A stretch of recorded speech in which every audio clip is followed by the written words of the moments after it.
Welcome to the Fear and Greed Daily Interview. I'm Sean Aylmer. I've talked before about ASIC cracking down on greenwashing, where funds might be misrepresenting the environmental credentials or sustainability of a financial product. And it goes beyond finance and investing to any company making environmental claims. It's something we're going to hear plenty more about as more companies focus on their ESG credentials. It emphasises the importance of transparency, of good, clear communication, and supporting claims with proof. Kiarne Treacy is the Chief Executive of Sustainable Choice Group. Part of the group is a web platform called sustainabilitytracker.com. Kiarne, welcome to Fear and Greed. Thank you so much for having me. So tell me all about Sustainability Tracker. What is it? Where did it come from? Where did the idea come from? So sustainabilitytracker.com is a web platform that is intended to centralise and democratise sustainability information for businesses. Sort of like your one-stop shop for sustainability for consumers, for potential employees, for investors, for anybody who wants to get a peek under the covers of what a business is doing.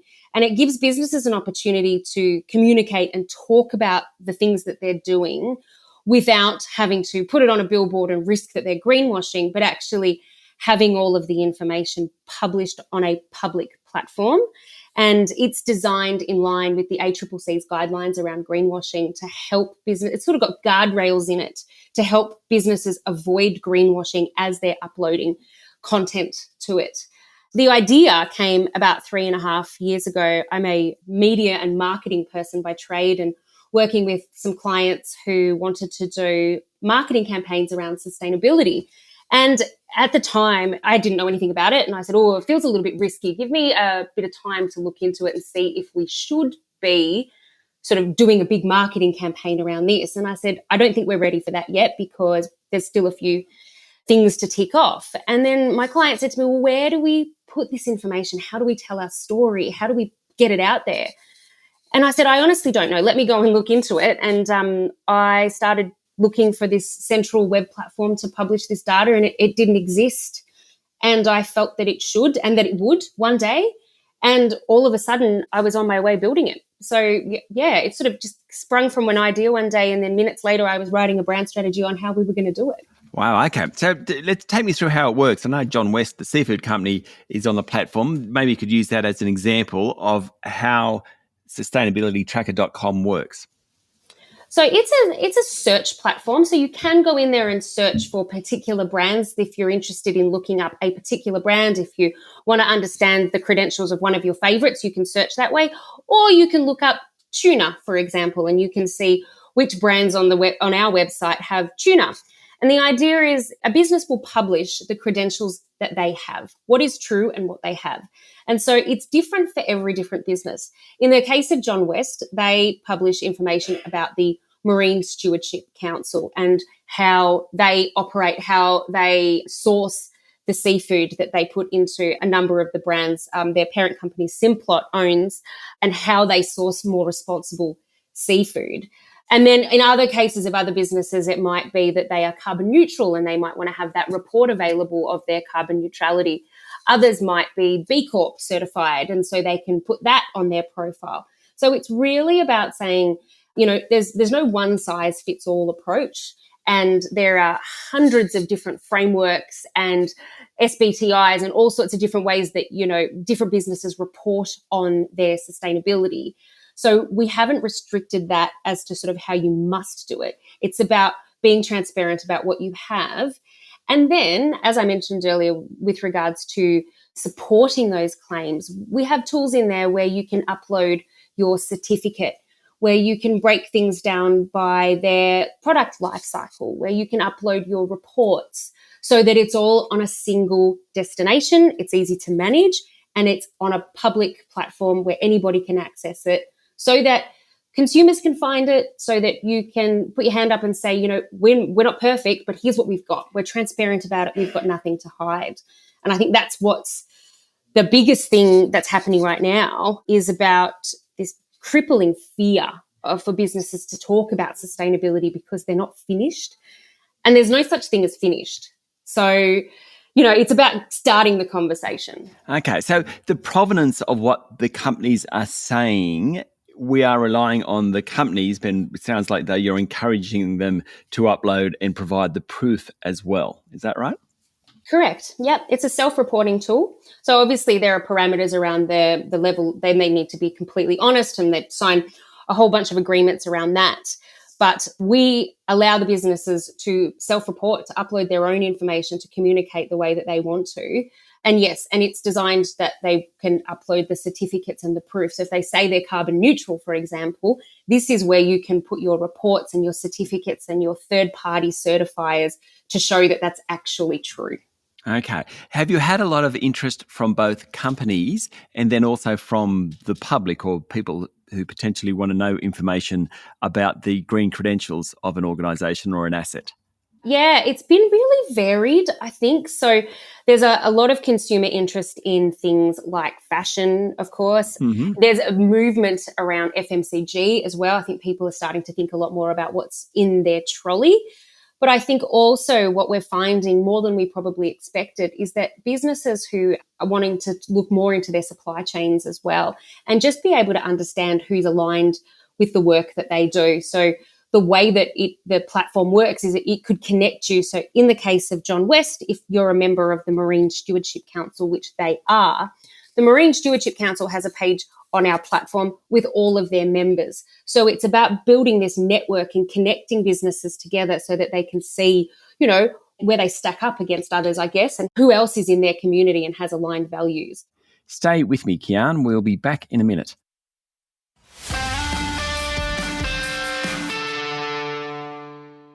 I'm speaking to Kiarne Treacy, CEO of Sustainable Choice Group.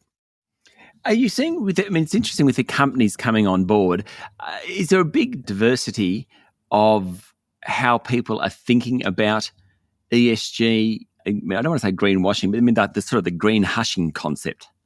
It's wild. So we recently launched the Leaders in Sustainability Network, which is another platform in the Sustainable Choice Group, because there's just been so much confusion and fear around what do we do? How do we do it right? How do we communicate it? We're not ready to communicate it yet. Most of the businesses that we talk to will say, we love this. We really want to be on your platform. We're just not ready yet. And I think what happened recently with regards to what ASIC's been saying is that that's not really an excuse anymore, the we're not ready yet. And the silence is as good as greenwashing. Yep. And I think that's an important step because we cannot have fundamental change while we are accepting silence. Okay. I mean, this then brings things like standard language and terminology, and it's a nascent industry, so there's a long way to go here. But surely the goal eventually is to be able to go to the website and actually be able to compare apples and apples. At the moment, I'm sure it's apples and bananas or something or other. Yeah. And of course, that was, day one, I thought I was building a comparison site. That's what I wanted to do. But the more we dig into it, the more we realize that the data is so fragmented and decentralized and different. It is actually physically impossible to do that right now. Absolutely, it's the goal.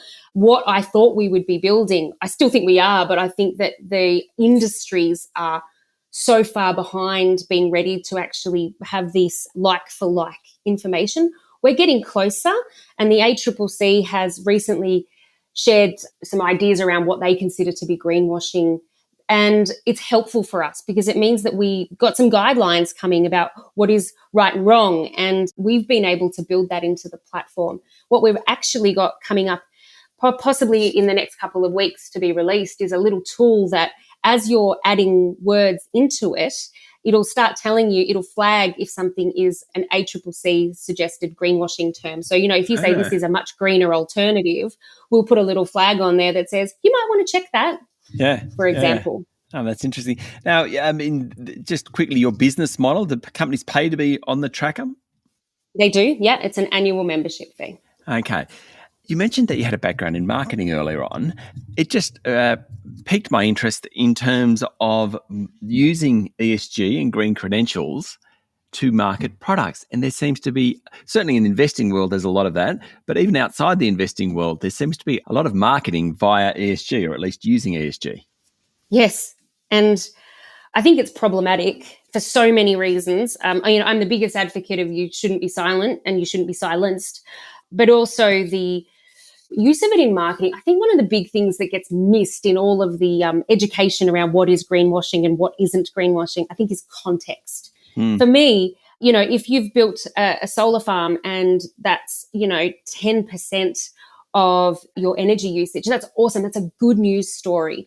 But you cannot put a picture of a solar farm on the front of the pack if people feel that what they are buying is 100% made with renewable energy. Whereas if you're writing an article and you're explaining, hey, this is what we've done all this great work, and this is now going to contribute 10% renewable energy to our production, that's a different story. So I think marketing and communicating about sustainability are two very, very different things. Interesting. Now, I can't let you go, Kiarne, without mentioning that this week you're launching a podcast with Nova Entertainment. It's called Sustainable Transformation. What's it about? So this was born from me having amazing conversations with business leaders every day who were talking about their ESG transformations and realizing that it seems like it's wasted on only me hearing it. And so what I do is I'm chatting with different business leaders, sustainability leaders, anybody from Baird Footwear, which comes out this week, through to Telstra or Coles, and just different organizations, and asking them, how did you do it? Where did you start? What were the challenges?